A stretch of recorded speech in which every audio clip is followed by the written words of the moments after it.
Welcome to Two Humans Talking, the podcast where we talk about what it really takes, looks like, and feels like to be healthy and honor yourself in this modern, fast paced world.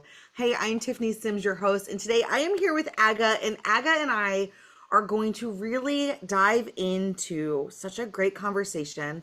I've already cried this morning just in the green room before we hit record. It's going to be such a beautiful, beautiful episode. And so today's for you if you feel like life is upside down, it's a little overwhelming, it's a little messy, it's a little like I'm not sure which way is up. How do I get through this? Because I don't want to give up on myself. Like, so we're going to talk like, how do you empower yourself through those hard days and know that you're on the right path at the same time? And so, Aga, thank you for being here. Thank you. Thank you for inviting me. Yeah, I'm so excited for this. Before we jump in, can you share like who you are, what makes you you, like you, Aga, as a human being? Like who are you? And just we'll kick it off from there. Oh, well, I will try to be as quick as I can, because I tend to digress. But yes, hello. My name is Aga, and I'm a mama. I'm a full mama, whether for my daughter or for the people I work with or for all of my friends. I am just a big mama bear, and this will sum me up perfectly. I'm a big mama bear. I love looking after others. I love learning how to look after myself as well. Um, I'm just I'm a very friendly person. I just love people. I love life. I love to be, spreading joy and rainbows around. And yeah, and I love to support others in their own healing journeys because this is my work. This is what I do. This is what I am honored to do, to be of service to others. And and also I am just a big unicorn in a field full of horses, and it means two things. It means that, I am I am really a positive person, and when you come across me, you are in for a very unique and real experience.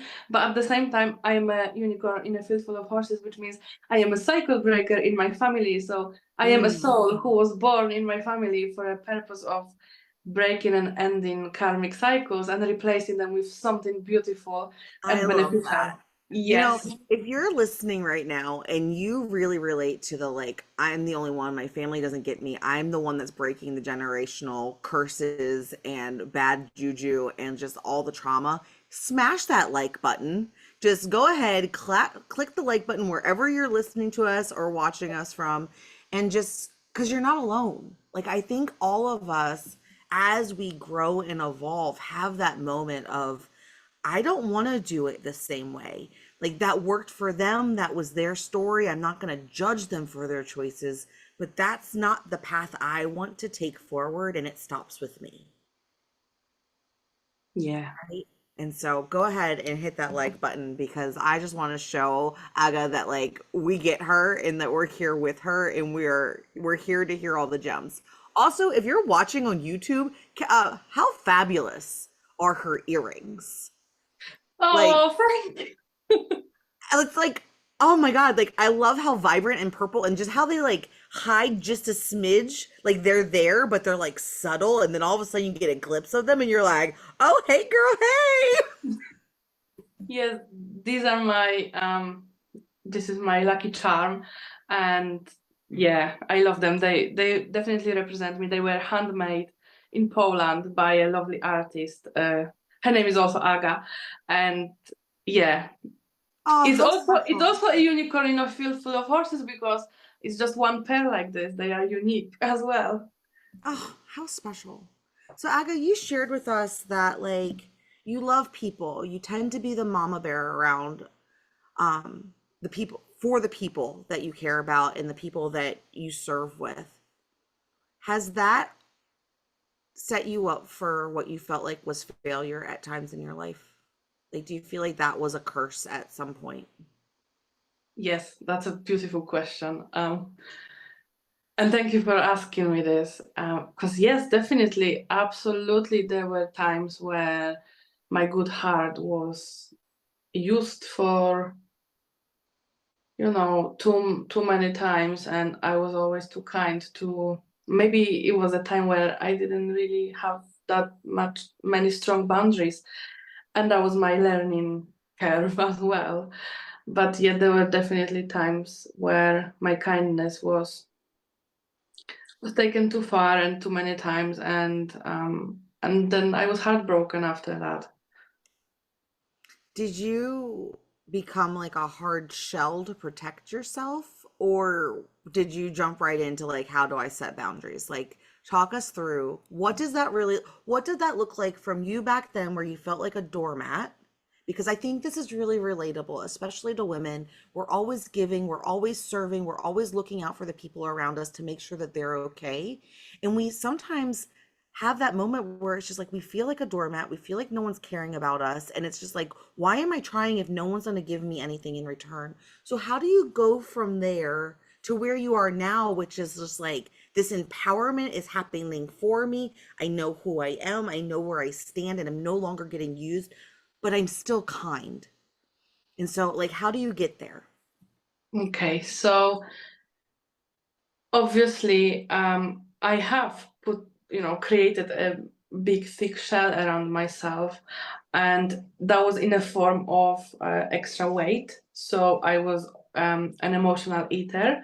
I Mm. am now in a recovery from eating disorder. So, and I was always hiding eating all of the food.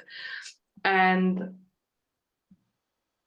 so that That's was, yes, that was my way of dealing with these difficult emotions of feeling rejected. I'm also on an autistic spectrum, so I do have something called rejection sensitivity dysphoria, which I feel rejected.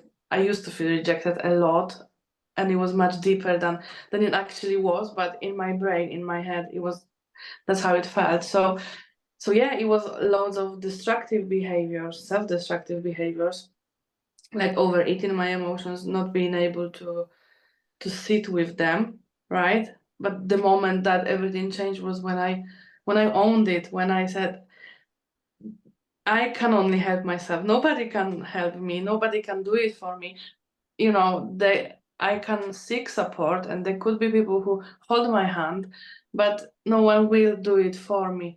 And I am responsible for my own happiness. So the moment I realized that, and the moment I realized that why am I making myself miserable, trying to Mm. make other people happy? It just didn't really make sense. So instead of I still care for others, but first of all, I care for myself. And if my cup is not full, and if I don't have the energy for something, then I am able to be honest with someone and just say, not right now. I can't. And before, I could never do that. I was programmed in a way that if someone asks me to do something, I have to quickly drop everything what I'm doing and go and help them, because this is how the relationship with my mom always was. And if I would say in a minute, then oh my gosh, I would receive the worst, reprimand of all times, because I'm not available immediately. So that created that people pleasing tendencies in myself.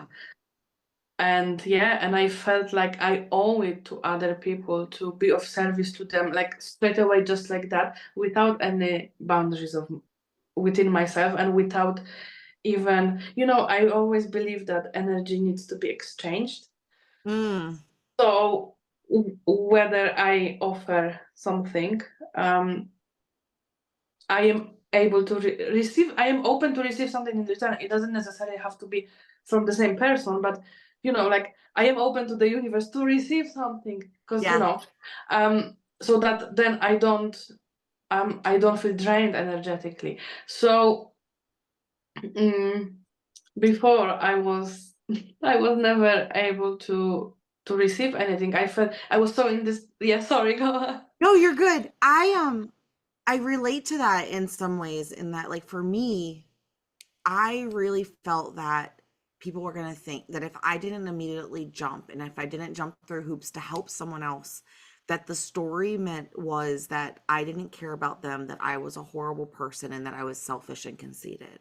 And like Mhm. to my core, those were not words I wanted to be identified with because that wasn't my being, that wasn't my essence, that wasn't my intention.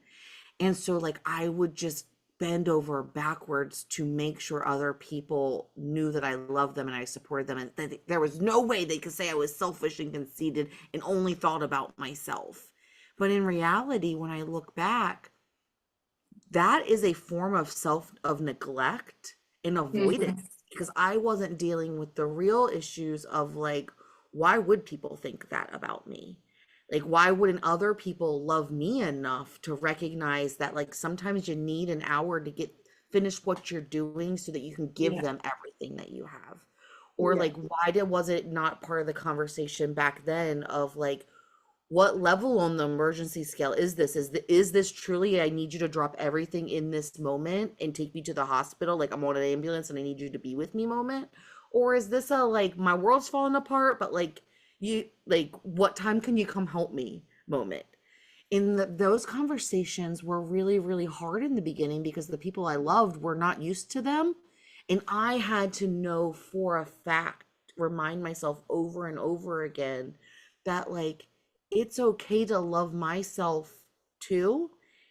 And that if I was always sacrificing everything about me and running on empty, then I really couldn't give them everything I had. And I couldn't love them because I was resenting them. And I didn't like that either. And so, like, I don't know, does that resonate with you at all?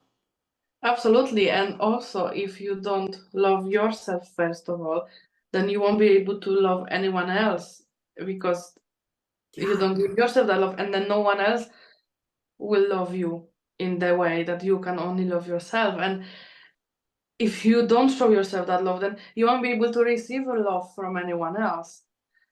People learn to love us based off of how we show love for ourselves. That was a hard concept for me to learn. It didn't make sense in the beginning. And like now it is so clear to me. It's like, oh, I have to love myself so much in order for people to even know how to interact with me because otherwise they're going off of a bad playbook.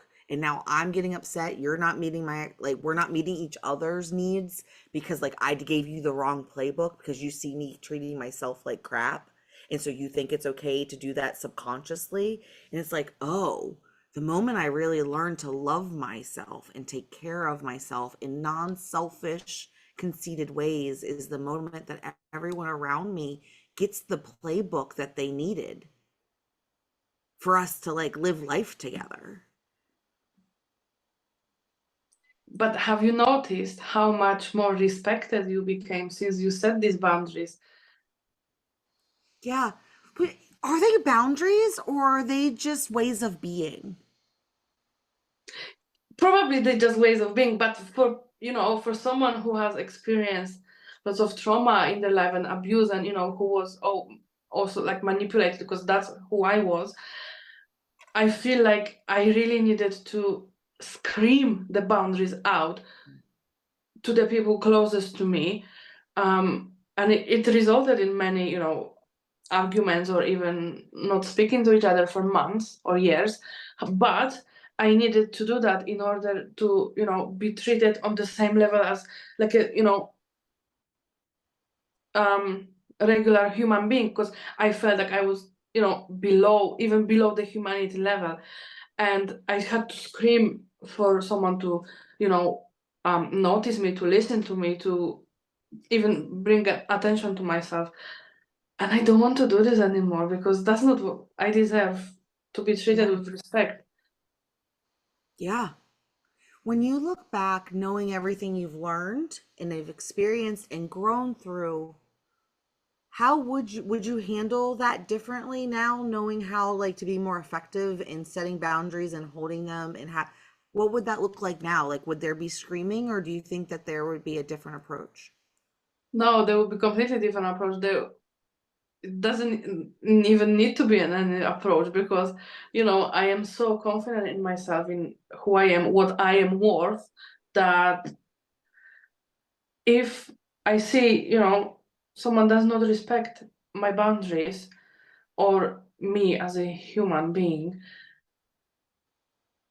it's a clear sign for me that we're not meant to be in the same circle. And as difficult as it is, it's time to close this chapter and prepare for the next one, because it's just an indicator for me.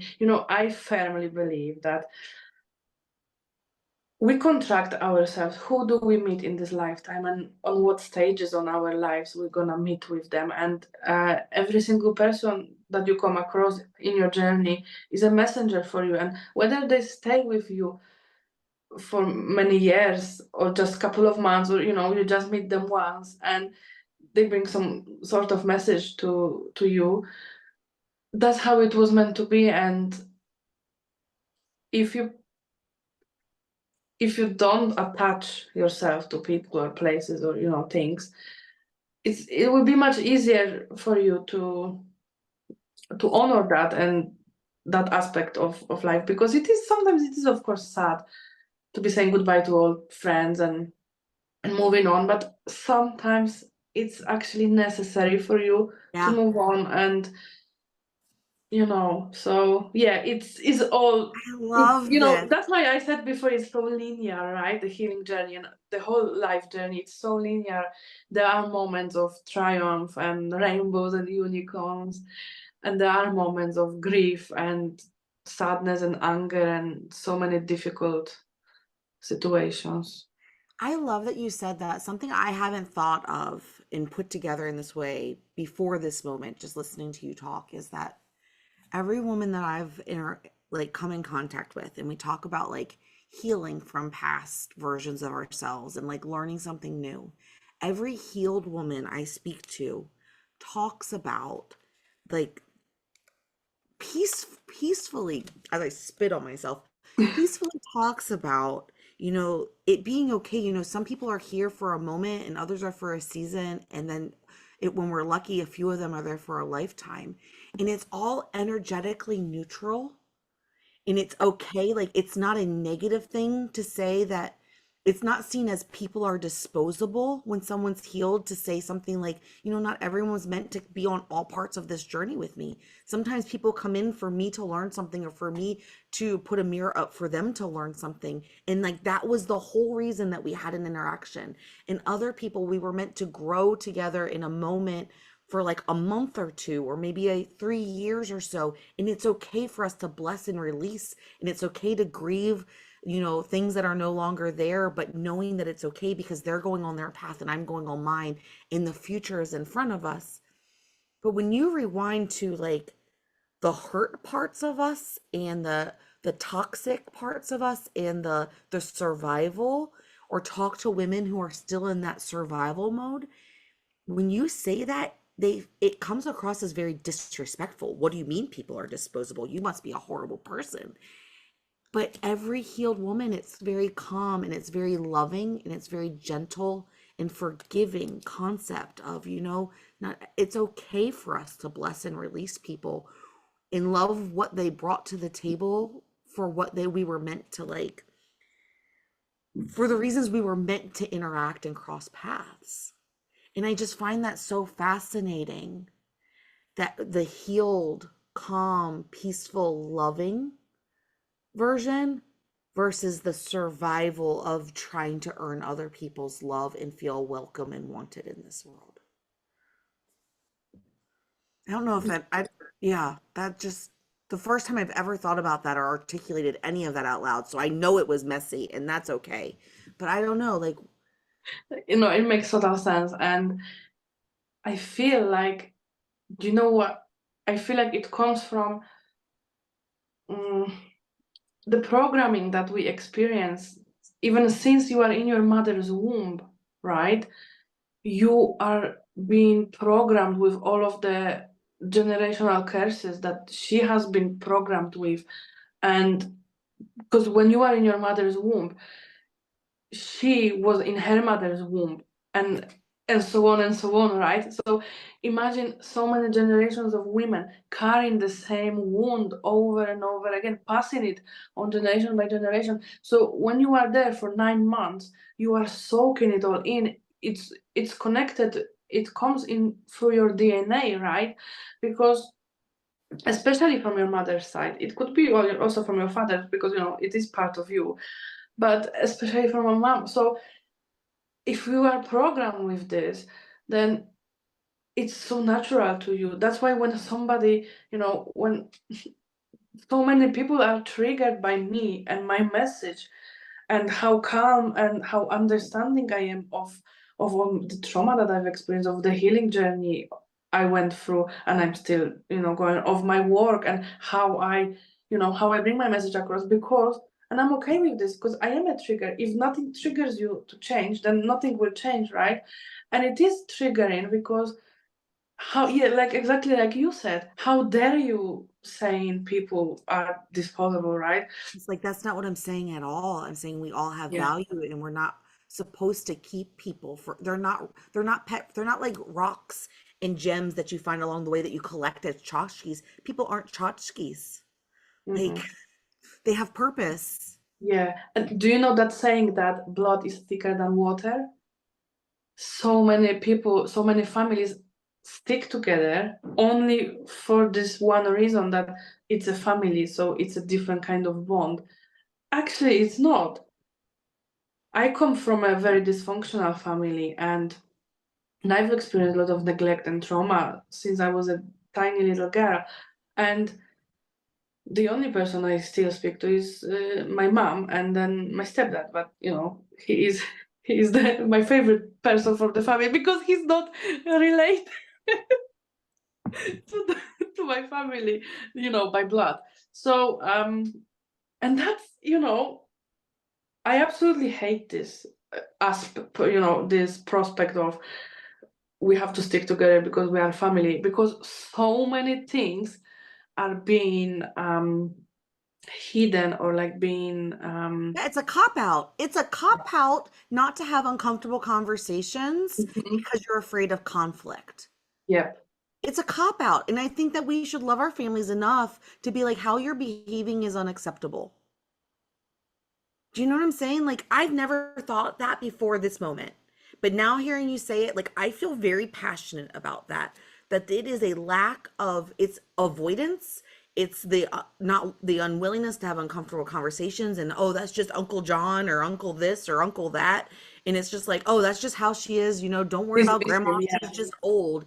And it's like, actually, I love not just myself enough, but I love my family enough to say, like, we can't keep doing this. It's destructive. No one wants to come around for Thanksgiving. Everyone's miserable. Like, actually, I want our family to want to be around each other because blood is thicker than water, and we deserve to have a healthy, loving family that can like move mountains together. Hmm. Yeah, of course, everyone deserves, and I think that's where the Thank you, cycle Aga. I breaker. didn't know I felt this way. Thank Yeah, you. well, it's a pleasure. But you see, that's where cycle breaker, the unicorn in the field, comes in, and they are able to identify all of the bullshit that is happening in the family, right? They are able to identify and then bring it up to the surface, shake the surface very, Yes. you know, and then it's usually there's the scenario that you are being left, you feel lonely, because every single family member is now against you because you spoke out the uncomfortable truth, and all the secrets are out. And what's next? And that's why it feels so lonely. That's why it often feels scary to do that work. And Ah. that's why you probably heard that term, cycle breaker is the black sheep of the family. And I absolutely hate this term because it brings such a negative image to it. Because there really are black sheep. There are bad seeds in families, and sometimes they are the one excluded. But sometimes it is the light, the person who is like there to, out of love and compassion, to like help change their family's trajectory that gets outcasted. Absolutely. And that's why I don't use that term black sheep in a family. I use the term unicorn in a field full of horses, because we Mhm. are the light, we are the spark, we are the rainbow. We are there to bring that love and support and light and change all of those karmic destructive behaviors that are no longer needed, and replace them with something that, not only you can benefit from as a person who goes through that healing journey, but also think of the future generations of your family. Think of your children, your grandchildren. You want them to experience the same. You want them to carry on the same destructive patterns, or do you want to help them? Do you want to change things Yes. yourself so they can experience something completely different and something empowering that will help them, that will set them for life, and then it changes the whole energy of the whole lineage, not just you and the future generations, but the ones who walk this earth before you. And one thing that I've learned through my own healing journey experience is, and healing all these patterns that were carried in my generations, one thing I learned is that you have your ancestors to help you. You can connect with them, and you can contact them and ask them for help. And like, I speak to my grandma on a daily basis, and she's always there to assist me, and many more of my ancestors. But because once they cross, they see things differently. They don't have all these human emotions, the judgment, or they just unconditionally love you and support you, same as angels. So if you are opening yourself for that support, because your family here on earth, they don't really want to speak with you anymore. Some of them might, the ones who really want, who were waiting for someone to speak up, right? But it is a very lonely journey, let's be honest. So when you open for support from your ancestors, you can really, like you said before as well, you can move mountains. You can have that, you can create that healthy and happy family. Maybe not necessarily here on earth, but you can get help from other realms. So then others, other generations, the future generations who will walk this earth after you, after your kids, they will bring completely different vibration to that, and they will not have to experience any of these traumas, any of those toxic behaviors, and they will not be getting into toxic relationships themselves. Doesn't that sound peaceful? Iga, how do you, like, for someone who's still hanging in there with us, relating to your story, being like, yes, me too, I get it. That sounds so familiar, but I don't know how to even start this. Like, how do I even start changing the narrative and empowering myself to get on a different road? What do you recommend as like a first step, or maybe the first three steps, for them to get started? Right. Love this question. Definitely first step I would recommend is to find out whether you are the cycle breaker, the unicorn in your field, right? In your family. And if you are, start identifying all the cycles, what's holding you back in your life, and how could you compare it to the dynamics in your own family. Because I guarantee, if you are a cycle breaker, and if you listen to this episode, then 99% chances that you are, um, if you are a cycle breaker, you will have a clear understanding. You will be able to identify. There will be this light inside your head that will light up when you think of the karmic patterns that you keep repeating, that Mm. are carried on in your family. So that's definitely the first two steps. Find out if you are a cycle breaker, and then start identifying the cycles. And then, if you're ready for next steps, then I would recommend finding someone who can help you with this. And for example, I am this kind of person who can help with that. You can check out my social media and find some maybe helping materials there, some stuff, or can send me a message, and I can see how I can assist you, because this is my everyday work, and for me What's your it's social handle? How do people find you on social? So I'm on Instagram and my profile name is Mama from the Moon. I love that. Go find her, go follow her. Even if are not ready to be brave enough yet to send a message, go get into her world. And because together we are really better together, and we learn from other people who have experienced similar paths that than we the similar paths as us, and who are doing things that we dream about doing in a way that we dream about doing them. And so even just putting yourself in someone else's realm and putting yourself in their bubble is helps you accelerate your growth and to help you find your courage and your bravery and your voice in your own journey. So Aga, I absolutely love this. I absolutely adore you. Is there anything, as we're wrapping up, is there like anything that you want to leave our listeners with? Something that's left on your heart that we haven't talked about, a life motto that you have? How would you like to wrap up today's call? There is something that comes to me straight away when you ask this. Yes, I would love to say, and I feel like this is very, very important. Um, it might at times be very uncomfortable for you to look really deep and bring out all of those difficult memories, flashbacks, situations, the trauma that have happened to you. And I just want to honor this, that you have the courage to an ability to look deep inside you and to be able to identify everything that is no longer serving you. And at the same time, I just want to assure you, because I have lived with this experience, every person I work with, they lived through this experience. It's only uncomfortable for a minute.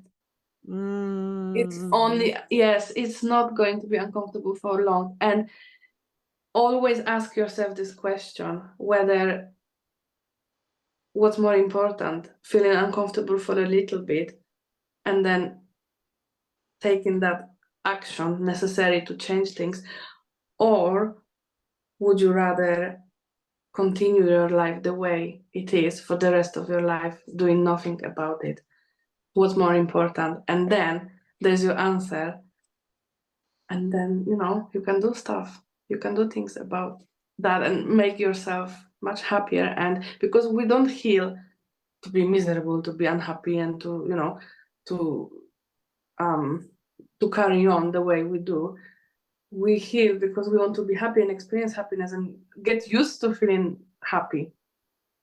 Oh, that's so good. And you know what? With that, that is two humans talking. Thank you so much, Adga, and I will see you guys next time. Bye bye. Thank you.